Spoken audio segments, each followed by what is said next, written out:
একদিকে তো হাফেজ সাহেবরা ব্যবসা করে বসে থাকে, কিছু হাফেজ সাহেবেরা ভেবে নেয় যে আমি যত দ্রুত পড়াতে পারবো মসজিদের হুজুরেরা ইমাম সাহেবরা আরো যারা আছে আমার হাদিয়া কত বড় হবে, তত কিছু হবে কিনা। তারা বিষয়টার অর্থ কি? বিশ্রাম নেওয়া কিনা। তো বিশ্রাম নেবেন কি করে? আল্লাহু আকবার, আল্লাহু আকবার, আল্লাহু আকবার, সামিআল্লাহু লিমান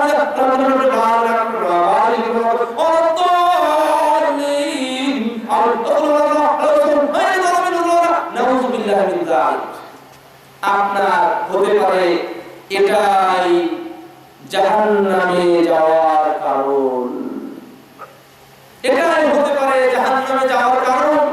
সুতরাং এরকম আমল থেকে বেঁচে থাকতে হবে। আয়েশা রাদিয়াল্লাহু তাআলা আনহাকে প্রশ্ন করা হলো রাসূলের পাকের সালাত কেমন ছিল? তিনি বলছেন যে ইউসাল্লি আরবাআন, তিনি 4 রাকাত সালাত আদায় করেন, আদায় করতেন। ফালা তাসআলান হুসনিহিন্না ওয়া তুলিহিন্না, হে সাহাবারা শোনো, নবীর সাহাবারা শোনো, তোমরা রাসূলের ওই সালাত কত সুন্দর ছিল, কত দীর্ঘ ছিল, তোমরা আমাকে প্রশ্ন করো না, আমি বলতে পারবো না। তারপরে ইউসাল্লি আরবাআন, তারপরে 2 রাকাত, তারপরে 2 রাকাত আবার 4 রাকাত সালাত আদায় করতেন। ফালা তাসআলান হুসনিহিন্না ওয়া তুলিহিন্না, তোমরা আমাকে প্রশ্ন করো না কত সুন্দর রাসূলের সালাত ছিল, কত সুন্দর তার কেরাত ছিল, কত সুন্দর তিনি দীর্ঘ কেরাত করতেন, রুকু করতেন, সাজদা করতেন, এই সম্পর্কে তোমরা জিজ্ঞাসা করো না।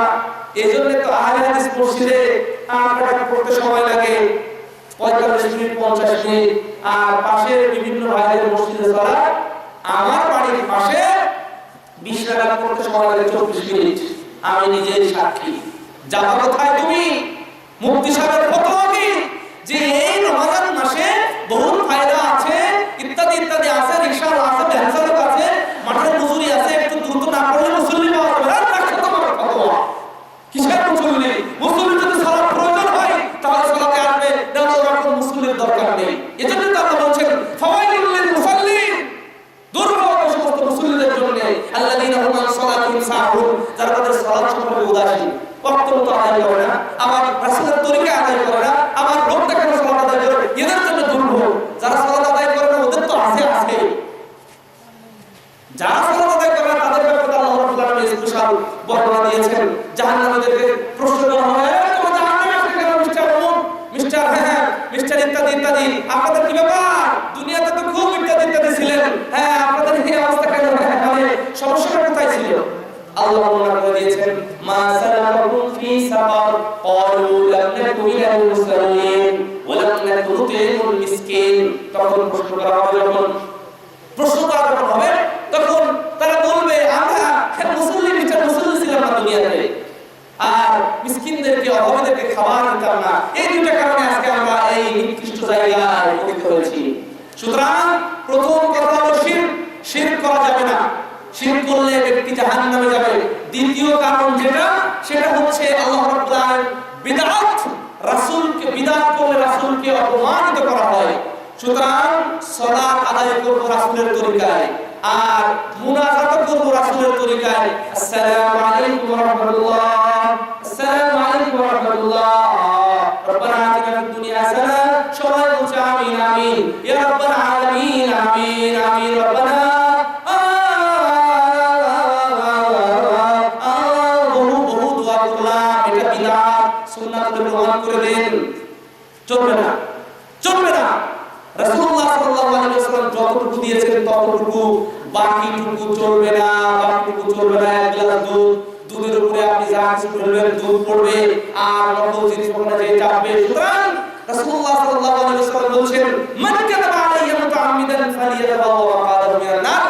আমি মুহাম্মদ সাল্লাল্লাহু আলাইহি ওয়াসাল্লাম কিছু করিনি, অথচ আমার নামে চালিয়ে দেওয়া সে যেন তার থাকার জায়গা জাহান্নাম করে নেয়। আমল অল্প করি কিন্তু শিরক করা যাবে না, আমল অল্প করে বিদআত করা যাবে না।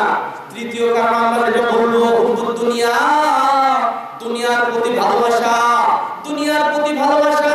আল্লাহ রাব্বুল আলামিন বলেছেন বাল তুসিরুনাল হায়াতুদ দুনিয়া ওয়াল আখিরাতু খায়রুন ওয়া আবকা, বরং তোমরা দুনিয়ার জীবনকে প্রাধান্য দিয়েছো, কিন্তু পরকালীন জীবন হচ্ছে ওটাই আবকা, খায়র, সর্বোত্তম এবং আবকা, উত্তম, স্থায়ী।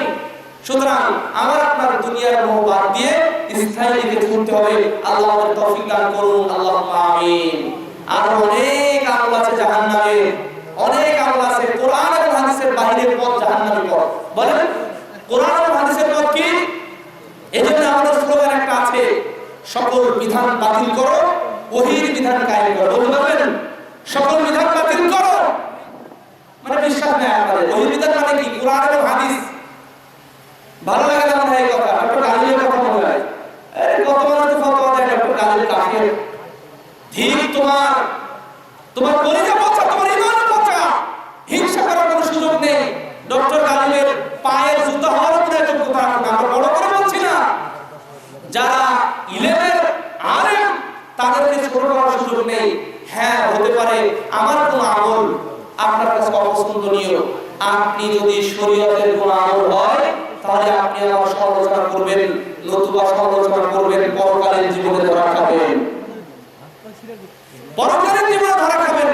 সুতরাং পবিত্র কোরআন এবং সহিহ হাদিসের কথা বলতে হবে, আমল করতে হবে, চলতে হবে, তবেই কিন্তু মুক্তি। রাসূল বলে গেছেন বিদায় হজ্জের ভাষণে, তারাকতু ফীকুম আমরাইন, রেখে যাচ্ছি তোমাদের জন্য দুটি জিনিস। কয়টি জিনিস? কথা বলেন, কয়টি জিনিস? দুটি। তারাকতু ফীকুম আমরাইন, রেখে যাচ্ছি তোমাদের মাঝে দুটি জিনিস। লান তাদিল্লু মা তামাসসাকতুম বিহিমা, তোমরা কখনোই পথভ্রষ্ট হবে না যতক্ষণ তোমরা এই দুটিকে আঁকড়ে ধরবে, শক্ত করে আঁকড়ে ধরবে। কে বলে গেছেন? রাসূলুল্লাহ সাল্লাল্লাহু আলাইহি ওয়াসাল্লাম বিদায় হজ্জের ভাষণে তিনি বিদায় ভাষণ দিয়েছেন, তোমাদের মাঝে রেখে যাচ্ছি দুটি জিনিস। তারাকতু ফীকুম আমরাইন লান তাদিল্লু মা তামাসসাকতুম বিহিমা, কিতাবাল্লাহ ওয়া সুন্নাত নাবিয়্যিহি, হচ্ছে আল্লাহর কিতাব এবং রাসূলের সুন্নাত। এজন্য আমরা বলি সকল বিধান বাতিল করো, ওহীর বিধান কায়েম করো। সব বিধান বাদ, বিধান চলবে আল্লাহর, বিধান চলবে আল্লাহর রাসূল সাল্লাল্লাহু আলাইহি ওয়াসাল্লামের। আল্লাহ বলেছেন হুদাল লিল মুত্তাকিন, হুদাল লিন নাস, হুদাল লিল মুমিনিন। এভাবে বিভিন্ন আয়াতে তিনি মুত্তাকিদের জন্য কখনো সুসংবাদ দিয়েছেন, কখনো মুমিনদের জন্য সুসংবাদ দিয়েছেন। আবার রাসূলের ব্যাপারে বলেছেন। আর আল্লাহ নবী সাল্লাল্লাহু আলাইহি ওয়াসাল্লাম তিনি এমন মানুষ, ওমা ইয়ানতিকু আনিল হাওয়া ইন হুয়া ইল্লা ওয়াহয়ুহা। নবী মুহাম্মদ সাল্লাল্লাহু আলাইহি ওয়াসাল্লাম এমন কোন কথা বলেন না যা তার নিজের প্রবৃত্তির পক্ষ থেকে, নিজের পক্ষ থেকে বলেন না, আল্লাহর পক্ষ থেকে যা বলে আসে সেটাই তিনি বলে দেন। সুতরাং আমার আপনার জীবনের সর্ব অবস্থায় মানতে হবে আল্লাহর কোরআন এবং রাসূলুল্লাহ সাল্লাল্লাহু আলাইহি ওয়াসাল্লামের সুন্নাহ। আপনি বলবেন মাওলানা সাহেব কোরআন বললেন, হাদিস বললেন, ফিকহের কথা বললেন না, ফিকহের কথা তো বললেন না। যেই ফিক কোরআন এবং হাদিসের সাথে মিল আছে ওই ফিক চলবে, বাকি সব বাতিল। যদি দুনিয়ার কোনো ফিক আবিষ্কার হয় যা কোরআন হাদিসের সাথে মেলে না, সেটা বাতিল। কে বলেছেন? রাসূল। মানে আমিলা আমরান লাইসা আলাইহি আমরুনা ফাহুয়া রাদ, ওয়া মান আহদাসা ফি আমরিনা হাযা মা লাইসা মিনহু ফাহুয়া রাদ, ওয়া মান কাযাবা আলাইয়া মুতাআম্মিদান ফালিয়াতাবাওয়া মাকাদাহু মিনান নার। সুতরাং বিধান চলবে আল্লাহ এবং রাসূলুল্লাহ সাল্লাল্লাহু আলাইহি ওয়াসাল্লাম। আমার আপনার জীবনকে সাজাতে হবে পবিত্র কোরআন এবং সহিহ হাদিসের আলোকে। এজন্য আমাদের স্লোগান হচ্ছে আসুন পবিত্র কোরআন ও সহিহ হাদিসের আলোকে জীবন গড়ি। আসুন পবিত্র কোরআন ও সহিহ হাদিসের আলোকে জীবন গড়ি। আল্লাহ আমাদের তৌফিক দান করুন, আল্লাহুম্মা আমিন। প্রশ্ন করেছে এক ভাই, মহিলারা তাফসীর করা যাবে কি? আল্লাহ সাল্লাল্লাহু আলাইহি ওয়াসাল্লাম বলেছেন আল্লাহ রাকুল হাওলা, আরে নারী হচ্ছে সম্পূর্ণটাই পর্দা। নারী সম্পূর্ণটা কি? পর্দা। মহিলাদের পাওয়া যায় নাউযুবিল্লাহ মিন যালিক। এই নারী জাহান্নামী, এই নারী জাহান্নামী। যে নারীর কণ্ঠ মোবাইলে ভাসে, যে নারীর কণ্ঠ মোবাইলে ভাসে, যে নারীর ওয়াজ মোবাইলে পাওয়া যায়, ওই নারী জাহান্নামী, ওই নারী জাহান্নামী, ওই নারী জাহান্নামী।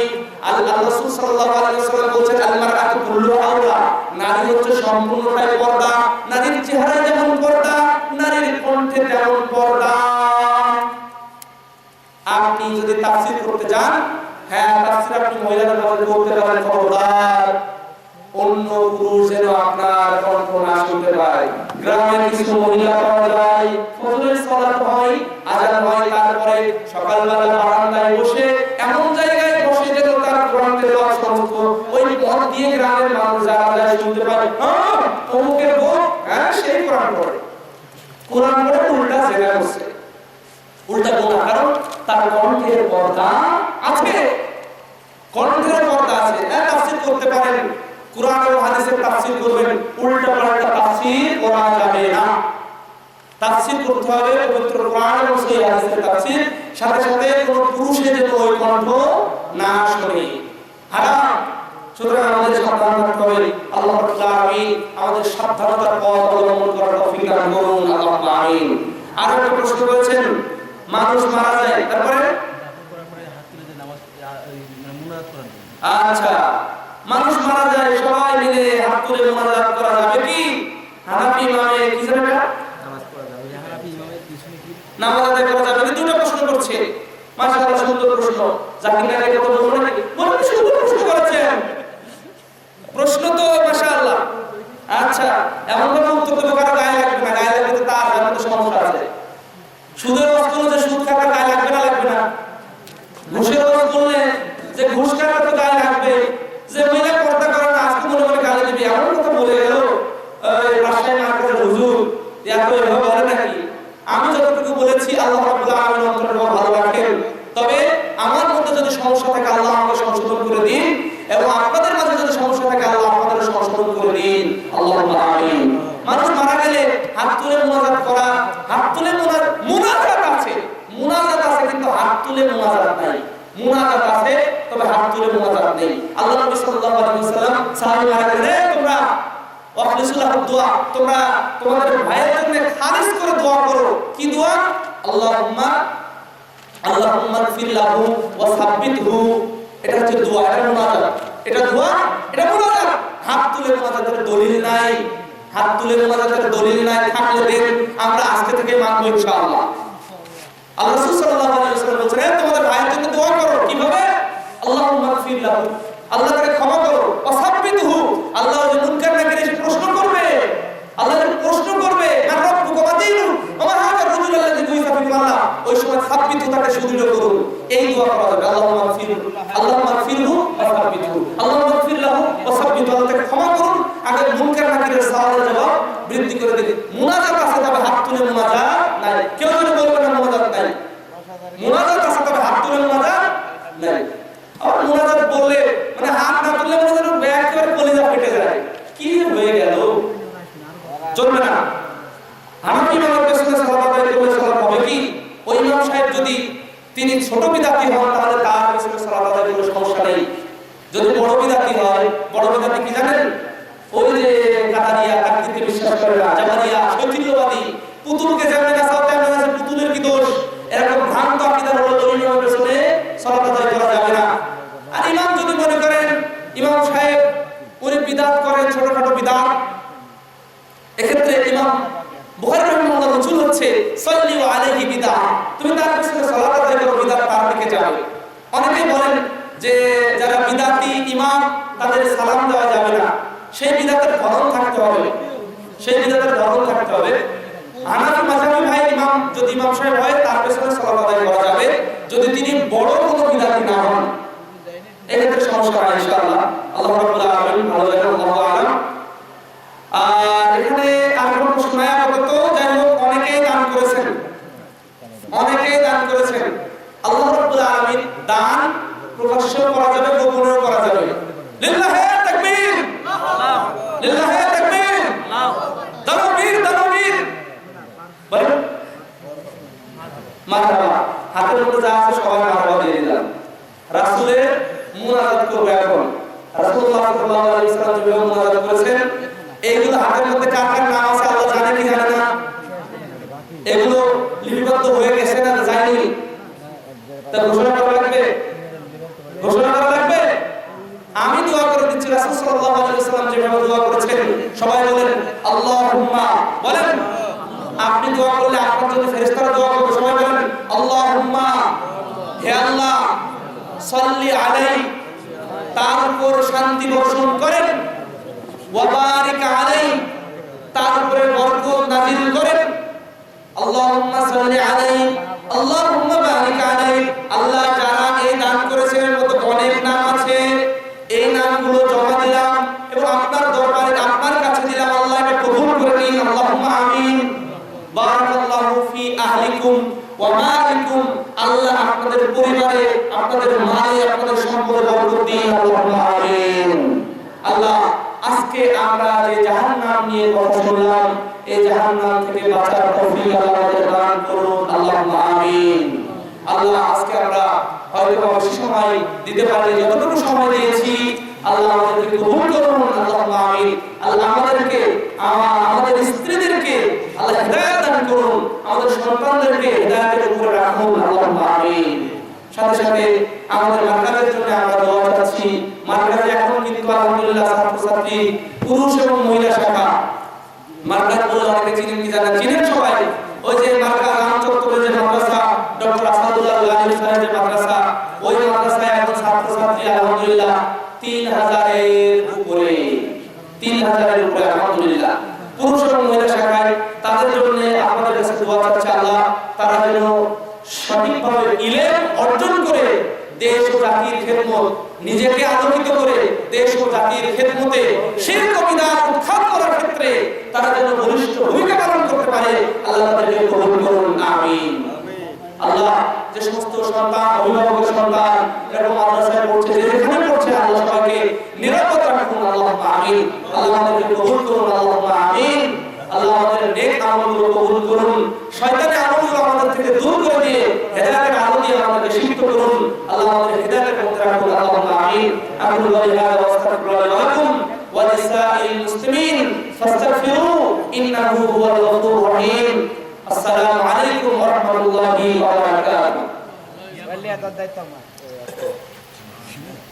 দাঁড়াও এটা বলি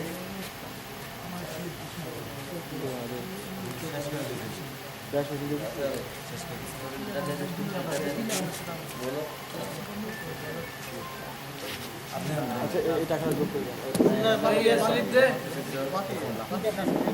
এই বেটা হ্যাঁ বল বাকি ওখানটা